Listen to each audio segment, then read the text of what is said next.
Merci de votre attention. Excellent début de semaine. L'actualité sur lundi, lancement du projet Campus Virtuel.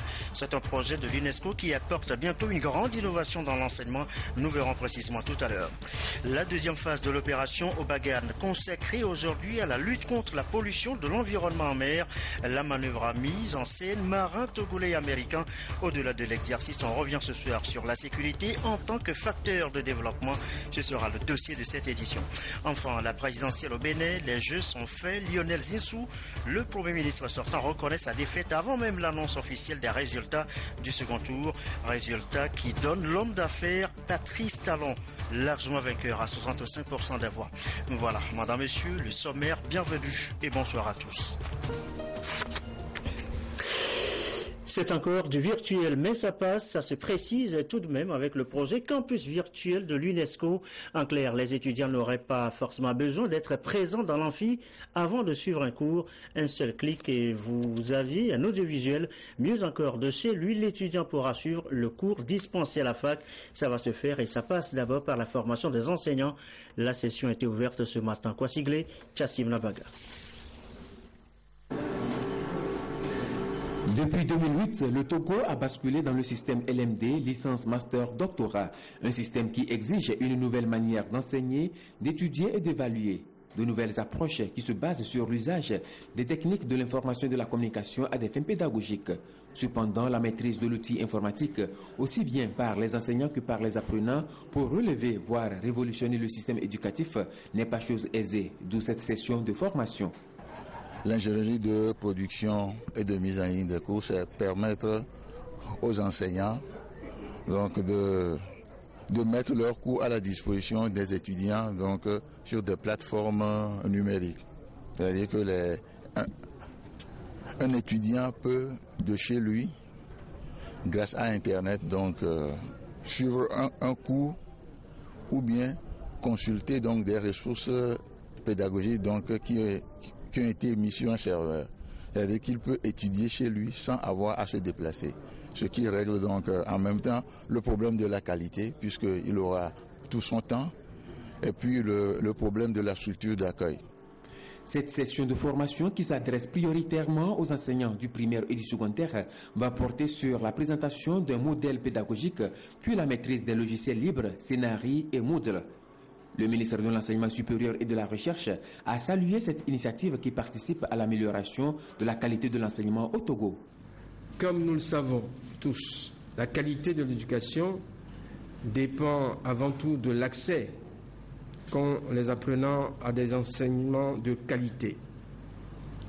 Et le corps enseignant est précisément celui qui contribue le plus en déterminant les modalités d'apprentissage. On comprend pourquoi il constitue le principal fondement de tous les systèmes éducatifs. Aussi, la mise en place de politiques relatives aux technologies de l'information et de la communication pourrait-elle nous permettre de relever ce défi. Organisée par le Centre informatique et de calcul de l'Université de Lomé, cette formation rentre dans le contexte du projet Campus Virtuel africain de l'UNESCO. Démarré en 2011, le projet a déjà permis la formation de 38 enseignants du supérieur. Autre session de formation à signaler est celle des professionnels de l'aménagement urbain. La préoccupation ici, c'est de parvenir à relever les défis de la transition énergétique pour les pays africains. Derrière l'initiative, le développement durable. Dédé Koussaou, Christine Pétéki-Aloudé. La plupart des plans de construction des habitations et des villes en Afrique ne prennent pas en compte les dispositions nécessaires pouvant aider à réduire la consommation de l'énergie et le réchauffement. À l'heure où la transition énergétique, volet essentiel de la transition écologique, se présente comme un passage obligé vers des solutions alternatives, il urge pour les professionnels du secteur de l'aménagement urbain, de la construction et du bâtiment d'avoir en la matière de nouvelles compétences et savoir-faire. La première semaine qui s'est déroulée il y a à peu près 4 mois a été plutôt sur une synthèse technique, thématique, sur les différentes contributions à prendre en compte dans l'environnement construit, que ce soit la sobriété énergétique, l'efficacité énergétique, les énergies renouvelables, le dimensionnement d'un bâtiment et ou d'un aménagement urbain.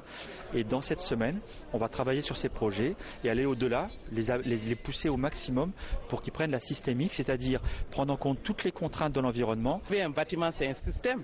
Et quand on le conçoit, on doit savoir que ce n'est pas seulement un ensemble de béton ou bien de ciment, mais c'est aussi un système qui permet une vie, donc la circulation de l'air, au lieu de se concentrer uniquement sur l'utilisation de l'énergie pour créer la climatisation. On peut construire de sorte que la ventilation passive puisse être possible. C'est grâce au partenariat consolidé par l'association Énergie 2050, ONU Habitat, que cette formation se tient pour un avenir meilleur des villes africaines. Et l'enjeu ici, on vient de l'entendre, c'est la promotion d'une ville durable. Voici justement cette opération qui s'intègre dans le concept, le dégagement ce matin de voitures d'occasion sur l'espace compris entre la nouvelle présidence de la République et l'état-major de Lomé, un espace transformé, vous le savez, en un marché de voitures d'occasion. Elles te verront, vous allez le voir, place ailleurs, le terrain récupéré servira d'espace vert. Dodo Ray, Rachel Avokou. Un nouveau site aménagé derrière le stade de Kégué pour abriter désormais les activités de vente de voitures d'occasion, autrefois installées au quartier Agbalépé d'Ogan. L'espace s'étend sur 2,5 hectares et pour le moment, 39 revendeurs ont compris le message et se sont installés. Chacun dispose de son parc pour poursuivre ses activités en toute quiétude. C'est ensemble qu'on a décidé que nous allons quitter. Je vois mal pourquoi aujourd'hui certains d'entre nous, le moment est arrivé, ils nous ont donné un délai. Et après cela, je pense que comme nous on a quitté, eux aussi n'ont aucune raison de rester sur ces sites-là. Nous leur exhortons à nous regagner le plus tôt pour faire la vie de ce nouveau site. La délégation spéciale de la préfecture du Golfe poursuit ainsi son opération de dégagement des voies publiques. À cette étape, il est question de libérer l'ancien site situé derrière GTA occupé illégalement. L'espace compris entre la présidence et l'état-major des FATS est un espace protégé. Et cet espace-là ne doit pas faire l'objet de marchés ou de dépotoirs. Nous avons demandé à tous ceux qui ont des véhicules abandonnés de les emporter pour aller à Kégué. Cet espace sera aménagé pour devenir espace vert. Prochainement, ce sera le tour de ces mécaniciens de dégager les lieux. Un nouveau site leur sera aussi attribué à Toblé-Copé. Les réticents paieront des amendes prévues par la loi selon la délégation spéciale de la préfecture du Golfe. Direction maintenant la haute mer avec cet exercice dans les eaux territoriales togolaises. La bataille engagée ici entre marins togolais et américains a pour but la lutte contre une éventuelle pollution de l'environnement maritime par les produits pétroliers. Reportage signé Éric Djanipo, Charlotte Moussime.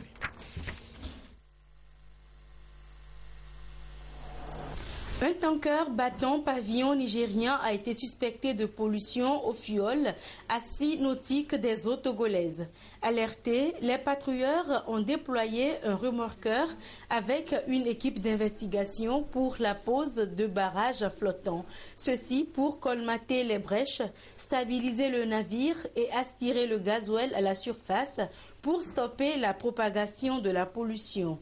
Ces images ne sont pas réelles, ce n'est qu'un exercice d'entraînement. C'est la deuxième phase de l'opération au Bangamé avec pour objectif de tester une fois encore l'opérationnalité et la promptitude des agents marins face à une menace de pollution de l'environnement marin. Des cas réels se sont déjà passés, on a eu à donc intervenir. Cette fois-ci encore, on a joué cela.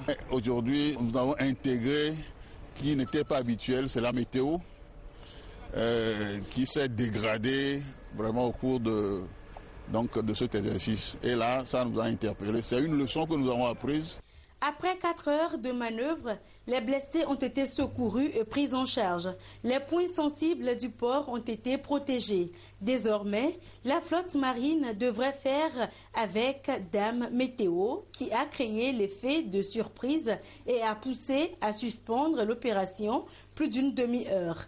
Un débriefing a eu lieu après l'opération pour justifier le bien fondé de cet exercice, rappeler à chacun son rôle et relever les éventuelles insuffisances.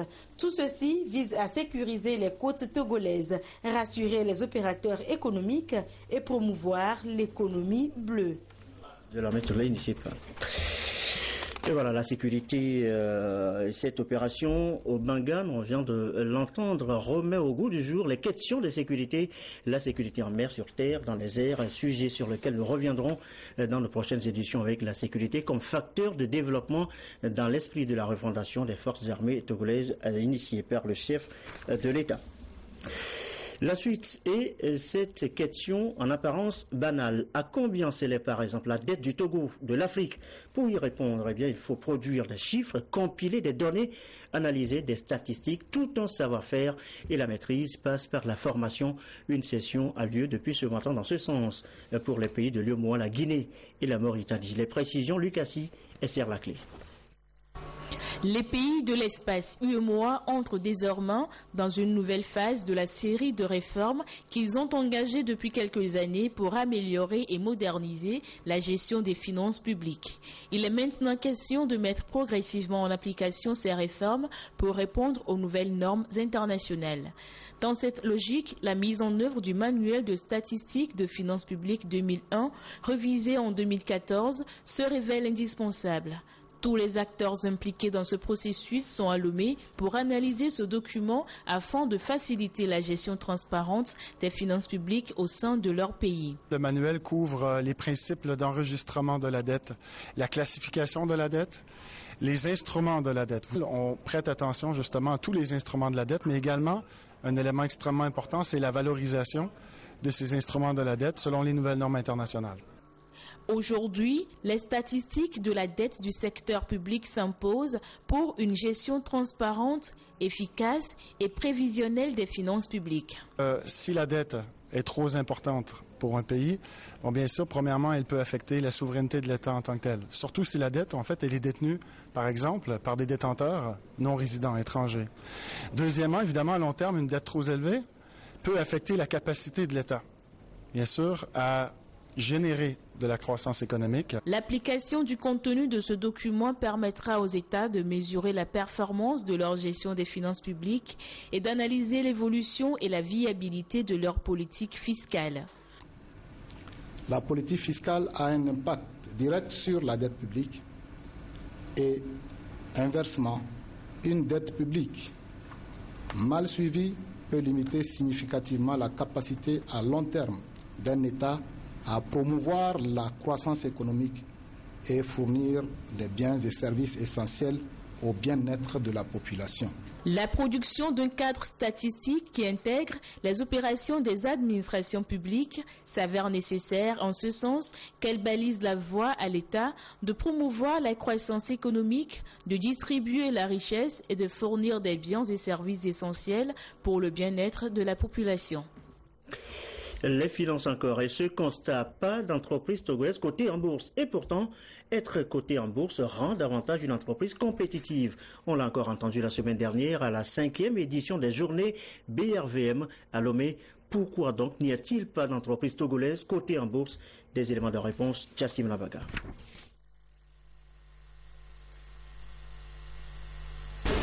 En mars 2016, le Togo compte 50 grandes entreprises et plus d'1 millier de petites et moyennes entreprises et petites et moyennes industries. Selon les chiffres de la BRVM, la Bourse régionale des valeurs mobilières, un constat se dégage. Aucune entreprise togolaise, ou presque, mis à part Ecobank, n'est cotée en bourse. Pour la SGI, la Société de gestion et d'intermédiation du Togo, plusieurs raisons expliquent cette quasi-absence des entreprises togolaises à la bourse. Une entreprise qui n'est pas à même de consommer de gros montants hésiterait évidemment à venir sur le marché, notamment sur le plan de la dette. Une entreprise qui veut avoir par exemple un emprunt bancaire juste avec la décision de sa direction générale ou de son conseil d'administration, il peut faire le processus au niveau de la banque. Mais au niveau du marché, la décision doit être prise par l'Assemblée générale de la structure. Avant de venir sur le marché, vous devez faire l'appel public à l'épargne. Donc il y a cette obligation-là de faire des publications semestrielles des états financiers, donc au moins 3 publications. Et la société doit être à même de distribuer des dividendes. Si la société est cotée sur la BFM, si vous ne distribuez pas de dividendes, votre cours de bourse va diminuer. Ou si la société n'affiche pas une performance assez forte, là, les investisseurs vont mal juger vos titres et avec la loi de l'offre et de la demande, vous allez voir vos cours baisser sur le marché. Et quand les cours baissent, c'est l'image de la structure qui est atteinte. Dès que vous faites appel public à l'épargne, vous avez obligation d'avoir 2 commissaires au compte qui doivent approuver votre compte. 2 commissaires au compte titulaires et 2 commissaires au compte suppléants. En dépit de ces contraintes, la cotation en bourse présente de nombreux avantages, dont la levée des fonds pour accompagner le développement, l'innovation et l'augmentation des capacités de production des entreprises. Déjà, il y a la capacité de mobiliser de gros montants sur le marché. Et l'avantage de notre marché, c'est qu'on a un marché qui couvre 8 pays. Donc on a un marché pour 8 pays, donc c'est un marché régional.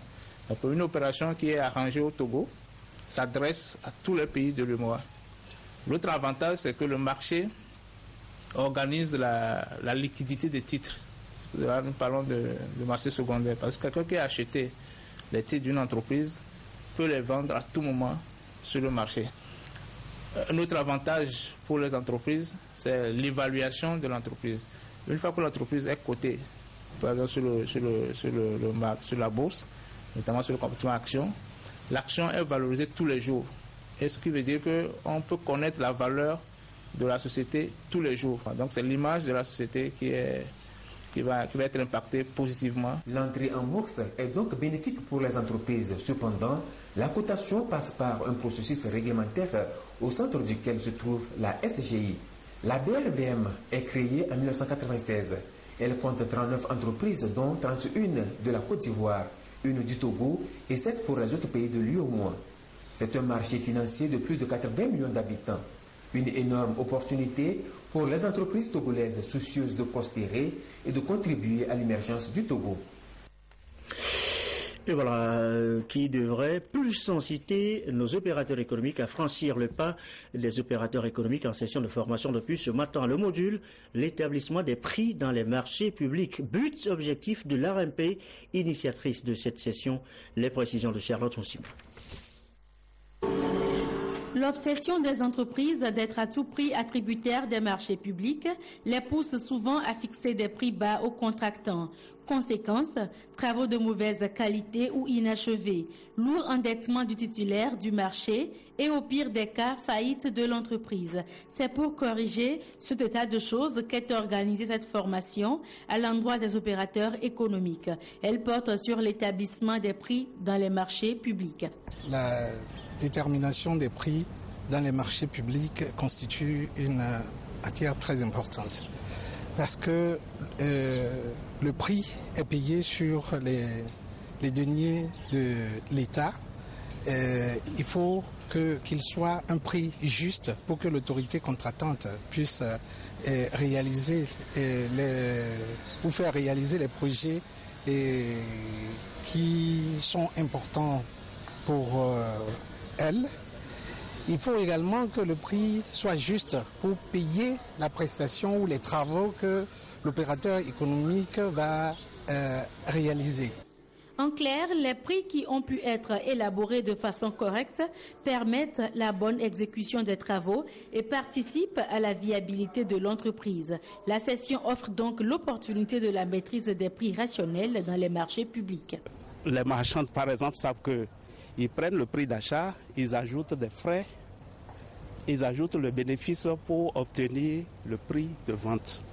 C'est une caricature du genre que nous allons utiliser pour simplifier les techniques les plus élémentaires, pour amener désormais les entreprises pour pouvoir élaborer les bons prix pour les marchés publics.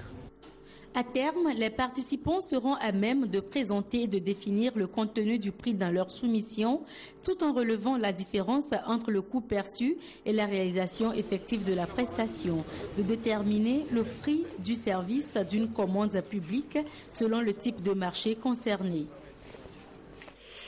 L'actualité à l'étranger, le Bénin d'abord, le Bénin où l'on a voté hier pour le second tour de la présidentielle. Lionel Zinsou, le Premier ministre sortant, a reconnu sa défaite avant même les résultats du scrutin, un résultat qui donne une victoire sans appel à l'homme d'affaires Patrice Talon avec 65% des voix. Pendant des semaines, ils ont soutenu et même fait bruyamment campagne dans toute la ville pour leur candidat. Aujourd'hui, c'est Taximoto de Cotonou fête la victoire. C'est Patrice Talon notre président. Et c'est fini. Il est déjà gagné, il est élu. Le Premier ministre Lionel Zinsou a reconnu sa défaite avant même qu'elle ne soit confirmée par la commission électorale. À 57 ans, Patrice Talon va donc succéder à Thomas Boni-Yayi. Une revanche pour l'homme d'affaires qui avait grandement contribué à faire élire et réélire le président sortant avant de tomber en disgrâce, accusé d'avoir voulu empoisonner le chef de l'État. Un statut d'ennemi numéro 1 qui va permettre à Talon de revêtir pour cette élection les habits neufs du candidat de la rupture. Je sais comment chercher l'argent. Mais c'est surtout un entrepreneur incontournable qui a fait fortune dans les engrais et le coton, qui contrôle la gestion du port de Cotonou, possède une télé et finance des journaux. Une réussite controversée qu'il affiche jusqu'aux portes du bureau de vote quand il arrive en voiture de luxe. Cela pourrait choquer, mais cela plaît. Il est déjà riche. Il n'a pas besoin de notre argent, il se suffit déjà. C'est un opérateur économique, créateur de richesses. Quelqu'un qui a déjà plus de 7000 employés dans le pays. Au moment où les autres politiciens qui ont eu l'argent ont décidé d'aller investir dans d'autres pays, lui il a décidé d'investir dans le pays, employer ses frères. Pour les Béninois qui n'ont pas voté Talon, la défaite est amère. Ceux qui crient victoire, disent-ils, se bercent d'illusions. Il croit que M. Talon, comme c'est un multimilliardaire, il viendra partager de l'argent dans la maison. Non. Un homme d'affaires, toujours un homme d'affaires. Il veut encore que ses chiffres d'affaires augmentent. Pour le prochain président, tout commence aujourd'hui. Les attentes des Béninois sont énormes et le roi du coton doit désormais démontrer qu'après avoir fait prospérer ses entreprises, il peut diriger un pays. Au Niger, le dépouillement est toujours en cours. Les électeurs ont voté hier, là aussi, pour le second tour d'une présidentielle. A priori, joué d'avance, le chef de l'État, Mahamadou Issoufou, est largement favori. Faute de candidats de l'opposition, le camp adverse avait appelé au boycott du scrutin. Le Congo-Brazzaville maintenant face à Denis Sassou Nguesso pour la présidentielle. 8 autres candidats. Le pays est sous tension au lendemain des élections. Le pays a été privé de communication officiellement pour empêcher la publication de résultats illégaux. Enfin, le Sénégal et cet autre scrutin qui fait aussi l'actualité, la consultation pour valider ou pas le projet proposé par le président Macky Sall. Il réduit le mandat présidentiel et donne de nouveaux pouvoirs à l'Assemblée nationale. Le oui l'emporterait en quoi certaines informations à 55%. Barack Obama à la Havane. Depuis hier, le président américain foule le sol cubain du jamais vu en près de 90 ans. Déplacement qui s'est poursuivi aujourd'hui avec une rencontre, vous allez le voir, avec Raúl Castro pour celui qui a initié ce dégel diplomatique. Il s'agit de faire en sorte que le rapprochement soit irréversible. Aux lèvres, on se dit que le rapprochement avance à grands pas. Longtemps, cette image était impensable. Un président américain à la Havane au son de l'hymne cubain et l'hymne des États-Unis, joué par la fanfare militaire du régime castriste. Ces deux chefs d'État représentent pourtant deux pays ennemis durant un demi-siècle. Barack Obama mesure la force du symbole. Cette poignée de main doit marquer un nouveau départ, comme il l'a rappelé dès son arrivée. C'est une visite historique et une opportunité historique de se rapprocher du peuple cubain, établir de nouveaux accords commerciaux et de nouveaux rapports entre nos deux peuples. Ce matin, le président américain s'est rendu place de la Révolution, à l'endroit même où Fidel Castro lançait ses discours fleuves contre les États-Unis. Obama s'est fixé cette limite, ne pas rencontrer Fidel Castro. Aux abords de la place, on peut être surpris par le manque de ferveur, mais ce n'est qu'une question de sécurité. Les Cubains n'ont pas été autorisés à s'approcher. Ils auraient bien aimé. Bien sûr que je suis intéressé par la visite, mais ils ne me laissent pas passer. Quoi qu'il en soit, cette visite me paraît très bien. Moi, je suis très confiante et on a beaucoup d'espoir. Par exemple, on pourrait faciliter les échanges, améliorer les relations avec tous les exilés qui aimeraient revenir ici. Si la volonté politique est évidente, il ne faut pas oublier que l'embargo reste en vigueur ici. Alors les Cubains attendent de pouvoir profiter enfin des fruits de cette réconciliation. Un retour chez nous au Togo. Demain, c'est le 22 mars, et la journée internationale de l'eau. À l'occasion, voici le message de circonstance du ministre en charge de l'hydraulique. Les grandes lignes de ce message autour de l'eau et de l'emploi. Sonia Ménico-Lucassi avec Antoinette Omaovovo. De la nourriture à la santé humaine et environnementale, l'eau contribue à l'amélioration du bien-être social et à une croissance équitable des êtres vivants. L'approvisionnement et l'accès facile à l'eau potable ont été favorisés par l'installation des forages et des points d'adduction d'eau. Ceci dénote de l'engagement du gouvernement d'asseoir une gestion intégrée des ressources en eau. Et c'est à travers l'exécution de la politique nationale de l'eau et de l'assainissement sur la période 2005-2015. À quelques heures de la célébration de la Journée internationale de l'eau ce 22 mars, le bilan des actions de cette politique semble satisfaisant. La mise en œuvre de cette politique de l'eau sur la période 2005-2015 a permis de réaliser plusieurs ouvrages, notamment la construction de plus de 2000 nouveaux forages équipés de pompes à motricité humaine, la réhabilitation de 1224 anciens forages en milieu rural, la construction de 60 nouvelles mini-adductions d'eau potable et de 22 postes d'eau autonomes en milieu semi-urbain, la dotation de 5 nouveaux chefs-lieux de préfecture en système d'adduction d'eau potable. Ces réalisations ont permis d'améliorer en performance dans le sous-secteur eau potable avec une augmentation du taux de desserte. Cette denrée vitale qu'est l'eau est au cœur du développement durable. Les ressources en eau ainsi que la gamme de services qu'elles peuvent rendre pourraient contribuer à la réduction de la pauvreté et à la croissance économique, ce qui justifie le thème retenu pour la célébration de l'édition de cette année qui est « Eau et emploi ». L'objectif recherché en choisissant ce sujet est de mettre l'emphase sur les opportunités d'emploi qu'offre le secteur de l'eau, qui est un véritable vivier d'emploi. Je voudrais saisir cette opportunité pour lancer un vibrant appel à tous nos compatriotes, notamment les jeunes, à s'investir pleinement dans les métiers relevant du secteur de l'eau. Des opportunités existent, fort heureusement, en termes d'accompagnement, de facilité et de formation. Malgré les avancées notables, des défis restent encore à relever, ce qui nécessite la mutualisation des actions des acteurs du secteur de l'eau, comme ce fut le cas dans le passé. Et la population doit adopter des comportements citoyens et responsables afin d'éviter la pollution et le gaspillage de l'eau. L'apothéose de la célébration nationale de cette journée aura lieu ce mardi à Sokodé. Fermé il y a 8 mois, l'hôpital Saint-Joseph de Dacha a réouvert ses portes grâce au soutien du chef de l'État. C'est l'évêque d'Atakwame, Monseigneur Bariga, qui a présidé la cérémonie. Il va vivre sur place à Atakwame. C'est depuis le 1er août 2015 que l'hôpital Saint-Joseph de Dacha a provisoirement fermé ses portes, privant ainsi les populations de la localité de ses environs des soins de santé. Informé de la situation, le chef de l'État, Frère Zinania Singbe, a entrepris des démarches en vue de sa réouverture. Environ 8 mois après, les efforts ont porté leurs fruits. En début d'avril 2016, le centre de santé reprendra ses prestations, une reprise que les autorités ont voulu placer sous la protection de Dieu en organisant cette messe dirigée par l'évêque d'Atakwame, Nicodème Bariga Bénissant. Au président de la République, nous nous sommes adressés à lui et il a pris à cœur notre préoccupation de rouvrir cet hôpital. Il nous a aidés et de diverses manières. Et aujourd'hui, nous nous réjouissons de pouvoir de nouveau accueillir les malades dans cet hôpital. Alors, ce que nous venons de faire aujourd'hui, c'est la réouverture des portes. Créé le 15 septembre 1995, un don du pape Paul VI à l'État togolais, l'hôpital Saint-Joseph de Dacha a été confronté à des problèmes financiers de gestion depuis 2012, avec des manifestations de grève du personnel ces dernières années.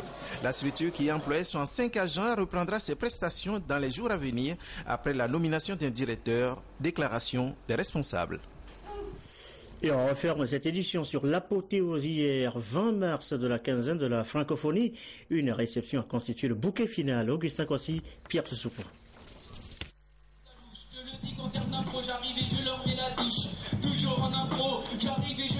Du slam pour célébrer le pouvoir des mots.